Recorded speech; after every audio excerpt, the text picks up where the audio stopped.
NIA আদালতে রিশরার রামনবমী হিংসা মামলার রুদ্ধদ্বার শুনানি।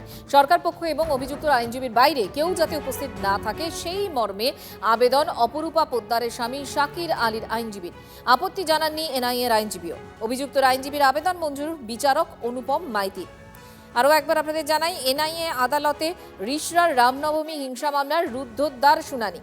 সরকার পক্ষ এবং অভিযুক্ত আইনজীবীর বাইরে কেউ যাতে উপস্থিত না থাকে সেই মর্মে আবেদন অপরূপা পোদ্দারের স্বামী শাকির আলীর আইনজীবীর, এবং সেক্ষেত্রে আপত্তি জানাননি এনআইএর আইনজীবীও।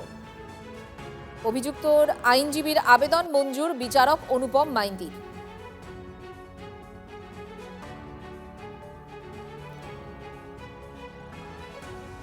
অপরূপা পোদ্দারের স্বামী শাকির আলীর আইনজীবী আজ যেটা আবেদন করেছেন যে অভিযুক্তর আইনজীবী, সরকার পক্ষ এবং অভিযুক্তর আইনজীবীর বাইরে কেউ যাতে উপস্থিত না থাকে আদালতের ভেতরে।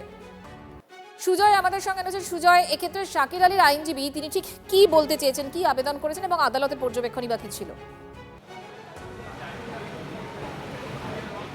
দেখো, আদালতের মূল শুনানি পর্বে আজকে সংবাদ মাধ্যম বা বাইরের কারো প্রবেশাধিকার ছিল না। তার কারণ যখন শুনানি শুরু হয়, শুনানি পর্বেই শাকির আলীর আইনজীবী অর্থাৎ অপরূপা পোদ্দারের স্বামী যাকে গ্রেফতার করা হয়েছে রিশরার রামনবমী মামলায়, তার আইনজীবীর তরফ থেকে বলা হয় যে তারা আজকে ইন ক্যামেরা শুনানি চাইছেন, রুদ্ধদ্বার কক্ষে শুনানি, যেখানে সরকার পক্ষ এবং অভিযুক্ত পক্ষের আইনজীবী ছাড়া কেউ থাকবে না।